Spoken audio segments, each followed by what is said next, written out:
Hi everyone, welcome to day 4 of InDesign 101. I accidentally hit the go live on day 5. So 4, 5, they look so similar and they were right next to each other. All right, today we are doing images. So if you got my email, then you have the day 4 worksheets. And I know you're probably like, give me the worksheets underneath. It's really hard to like set up that link. So I promise the whole workbook will be done by September 1. So you'll get all of them anyway once you enroll in InDesign 101 with the updated content. So today we are doing another giveaway. So if you're here, say hi in the comments, and it also helps confirm to me that you can actually hear me. As you know, if you've ever been on any of my live streams, I will keep talking regardless of even if no one can, like there's been times where people are like, there's no sound and they're like, we're typing. I don't think she read the comments, but that's correct. I will just keep going. So let's go ahead, and I have some questions for you that you can answer and take notes on so that I don't get off track, because we know I will just keep talking forever and ever. And that's why we don't have slides today. All right. So go ahead and open up Adobe InDesign. I am going to open mine up. Well, it's already open. I'm going to share my screen so that you can see where it is open. And I will also turn on focus so that we don't get any phone calls. All right, let me move myself over here so I can see in case there are comments. All right, so it takes up the whole screen. So it is a little large over here. I don't know why CC Libraries is open. Okay, so for day 4, if you can't see the worksheet, here it is. So first question is, how do I add an image? So adding an image to InDesign is super easy. I'm going to go over here to pages. I'm going to add a blank page so we can put some stuff in there. All right, so if I want to add an image, you have 2 options. The first one is very easy. You're going to go to File, and you are going to go to Place. This took me forever to figure out because I was like, why do I have to place something? Like, that doesn't make any sense to me. Like, I was like, where's image insert? I was looking for the word insert. That is like more intuitive to me. I don't know why they use place. That's why they just do. What do we have over here? We have a book cover of Laura Bradford's. We're just going to say open. And then you have what's called a loaded cursor. I don't know if you can see that. That doesn't help. Does this help? No, that doesn't help either. But basically you have a cursor and this image is attached to you to your mouse wherever you go. And the reason it's trying to tell you, hey, you have an image, you need to add it in. So all you have to do is, if I know I want the image here, I can just drag and drop. So I'll click the left part of the mouse. I don't know if you have an Apple mouse, but you're going to click and drag. It will draw this imaginary blue line. I think you can see that on your screen. And that's the bounding box of where it will place the image. Now, as soon as I let go of the mouse, it has put the image into that box. Now, if I do that same thing, and let's say I want it to be smaller, so I'm going to do File, where's Place? File, Place. We'll take that same Laura Bradford cover and I'll say open. And now I will drag and drop, and I'm just going to make it really tiny. Well, maybe, or I will make it nothing because it didn't come with. Let's see. There we go. Open. Okay, now I have the loaded cursor. So if you noticed before, I didn't have the loaded cursor and I was dragging and dropping. So now we're going to make it smaller, and now it's tinier. So I can also just take up the whole page. So I could do File, Place, and let's grab that again. Open, make sure. See, I don't have it. File, Place, and open. I don't know why it's doing that. Okay. File, Place. There we go. I can start here at the top left, and I can drag and drop it all the way out to the full length of that page. So that's one easy way to not only add it to your document, but just resize it right away.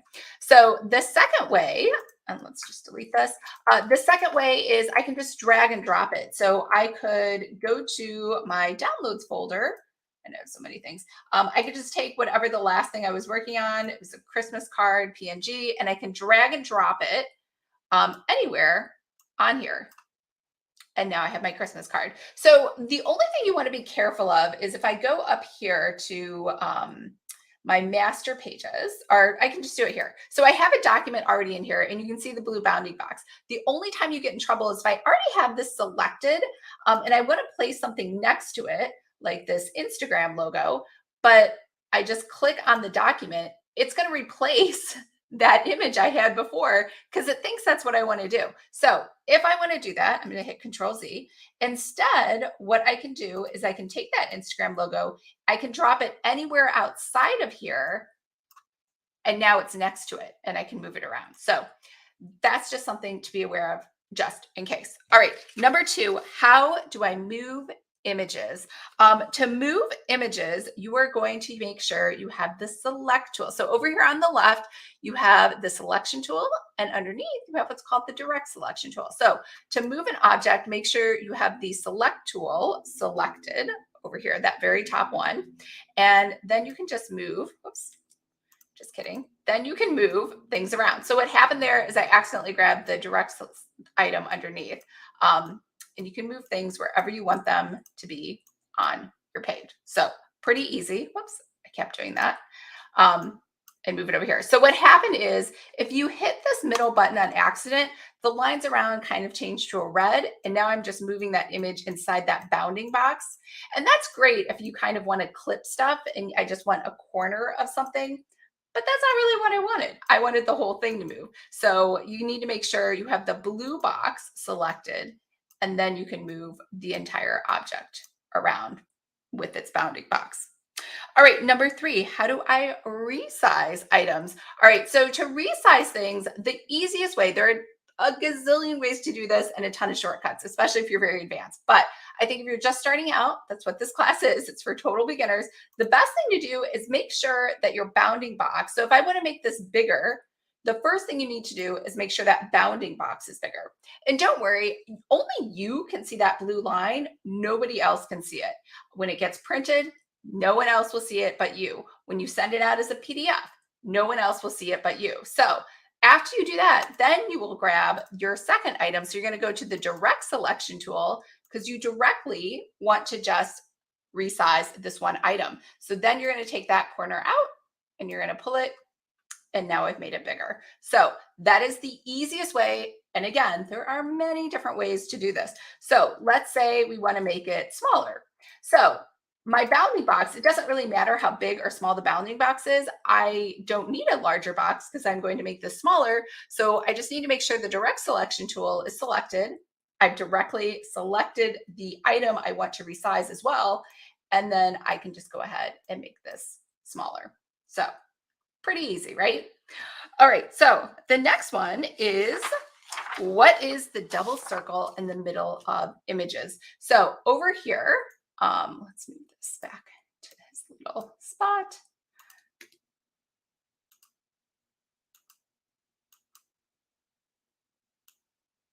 Okay, so when oops, I did it again. When I move this item over here, any item that I kind of hover over across, you're going to see that double circle in the middle. And forever, I thought this double circle would help me move the whole box and then things would disappear. And the reason they disappeared is the same reason when I was moving stuff around. That double box here in the middle, automatically, if you look over to your left, you're going to see that this, so you have the selection tool and you have the direct selection tool. But a quick shortcut is I don't need to go back and forth and left and right? And I want to just move this one tiny item really quick. You can just hit that middle circle and that will move that small object or whatever objects are inside of the bounding box. So that is what the double circle in the middle is. And you'll notice we can't see the double circle on this because this is a parent page. So this image is actually over here on the top parent page. So you're going to see the double circle here on this item when I go over to the page and actually look at this. So that's what's going on with that double circle. Number 5, why do InDesign templates come with empty boxes where the images used to be? So awful story. I should say awful story. Funny story. When I first bought my first InDesign template, I was so excited, right? So it's like kind of like when you buy a website template and you're like, this looks gorgeous with all these images and all these designs, and I can't wait till I get this and just kind of add my own text, right? In fact, I will even add text, like if it only used 3 words, I will only use 3 words because I want to only take up the 3 words that were on there. So get it, I buy it, and then all of a sudden you have all these empty blocks. And it is literally the ugliest website or InDesign template you have ever seen. You're upset, you're like angry, you want a refund, or maybe that's just how I felt. And this happens a lot anytime you buy any website templates or InDesign templates, because the images are usually the property of somebody else. So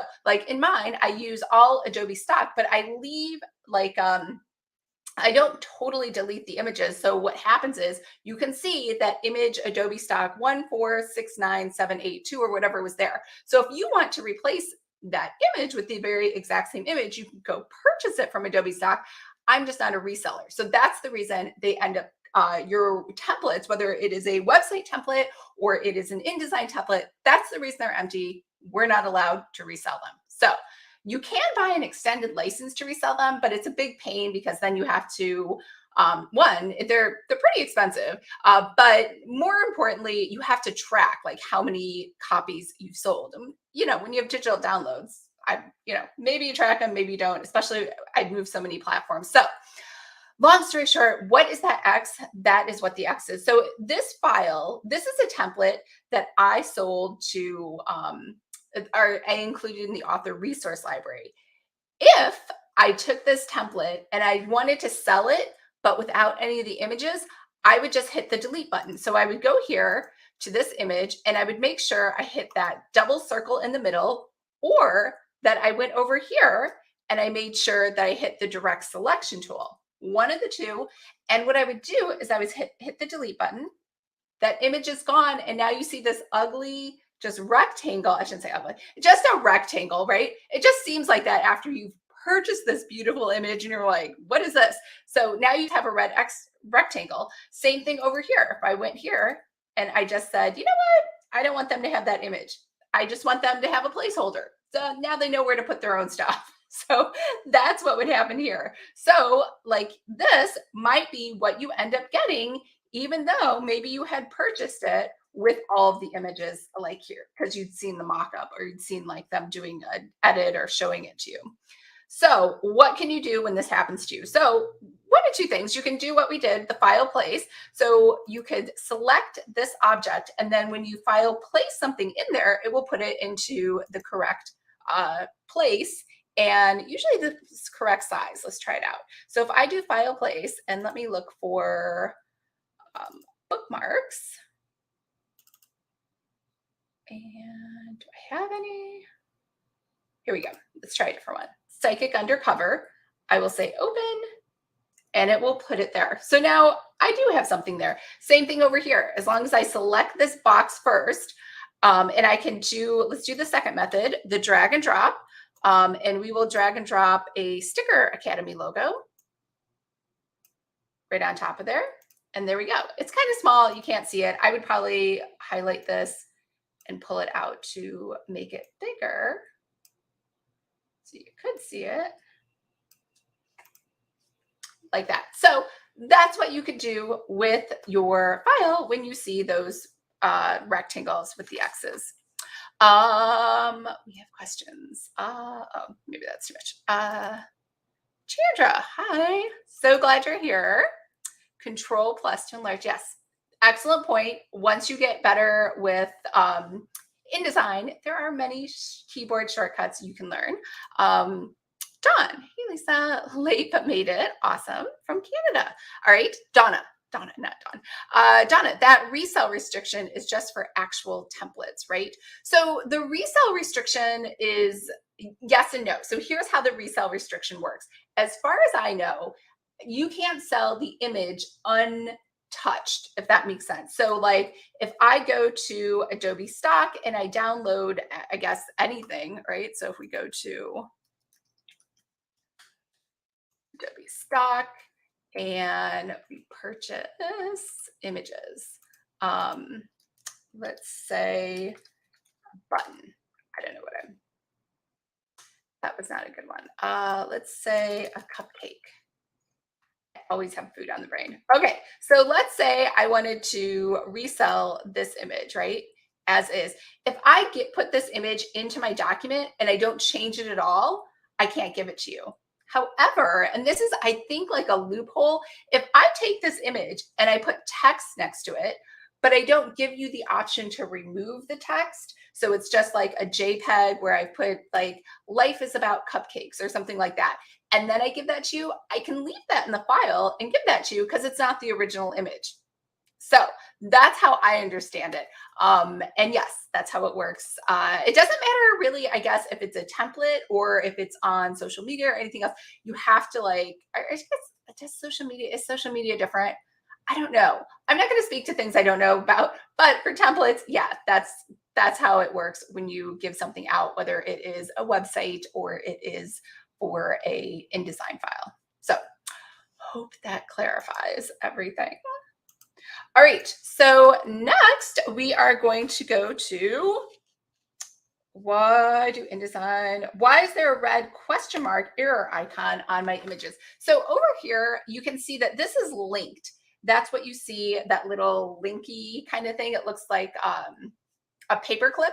Honestly, I don't know if you can see it. This looks like a paper clip. So what happens is if this was not linked correctly, like let's say I sent this file to you, but I didn't send you the Sticker Academy sticker that you see here. I didn't send you this image. So if I didn't send you this image, you'd get a red question mark. First of all, when you open the document, it would say, hey, you have some images that aren't linked. So what you have to do is you could just click this and then, well, if it was a question mark, and it will automatically prompt you with a file folder search. So it will bring up a finder and say, hey, where's that image? Tell us where it is. And as soon as you click that image once, it will link it for you. It kind of like does the magic. You don't have to say link or anything. And if you have other images, like let's say this image was missing and that was in that same folder, it will automatically find it for you. So how do you find that? You can go to your links folder. So if you don't see links, make sure to go to window and there's a check mark in front of links. And I know it's kind of weird because links to me, again, it's like nomenclature. It sounds to me like hyperlinks, like to a website, but this is a link to the image because they aren't like embedded in here unless you pasted those into your file. But we're not going to do that because it's not best practice. And over here, you can see that these are the names of all the files. And when I hover over them, the computer knows, or the file knows where to find it in the computer. It will say Macintosh HD. I don't know if you can see that. Oh, it goes away. Of course, it goes away when I hit that button. But it will say Macintosh HD. There we go. Will it go away if I hit this button? Oh, no, there, no, it goes away. All right, so it says exactly where it is, documents, Lisa Latte, bookmarks, the name of the file. It knows where to go automatically inside. It's like a little map GPS for it on your hard drive. So that is how you fix the question mark, which most likely, if they sent you the file, like my files come like that, it'll have a red question mark and you'll say, well, let me relink it. Well, unless it is an Adobe stock photo file that I purchased, you can relink everything to the links folder. And I always provide a links folder if I can. And yes, there have been cases, I know someone's going to be like, I sometimes get the Adobe photo stock files from you. That is true. Sometimes I forget to delete them. Same thing with the fonts folder. Sometimes you just get lucky. I forgot to delete them. I'm not supposed to, but I'm not perfect. So let's go ahead and jump over to the last page of this document. Pages. And the tool panel key. So I've tried to give you all of the tools over here that you see on the left are over here on your worksheet. So the reason that they look long and skinny over here, it's just one big, long, skinny thing. And then over here, it's a double panel, is just these double arrows over here. So over here, I have the double arrows going to the right. If I hit them once, now I have the double arrows going to the left. and I have that the two like columns, and then it looks just like this. So this is really, again, it's all about your desktop and Adobe trying to be flexible to make sure that you can see it. So the big question is, where do you find this tool? Because there are some times where not only have I not found this tool, I've been panicked because I don't see this tool, right? Like maybe I hit a button or something happened. I'm like, oh my gosh, the tool panel is gone. So how do you get it back? There's one of two ways. One, you can make sure that your workspace actually has it, right? So if you go to, I don't even know how, of course, now that I've said that, I probably can't make it disappear. Oh, no, just went to another window. All right, so if I go to Window, Workspace, and I say Reset over here, so there's a reset option for any of these workspaces. Each one has its own reset. And I say Reset, it should magically appear like that. The other way too is some of the workspaces just don't have the toolbar on the left. So it doesn't matter if you reset it, it just wasn't included in there. So you would have to go to a workspace that does have it included. It's always Digital Publishing or Essentials Classic. And again, if you don't see it, and I just told you it should be there, then all you have to do is go to Workspace and hit Reset over here. So whenever you reset anything that you're in, it should, like, you know how sometimes you start using stuff, you move things around, you move this around. When you hit the reset, it should put everything back to the way it was. So you can be like, how was it? How many things did I accidentally open? So that's a wrap for today. So I know that there's not a lot of people. Not a lot of people said hello, which is fine.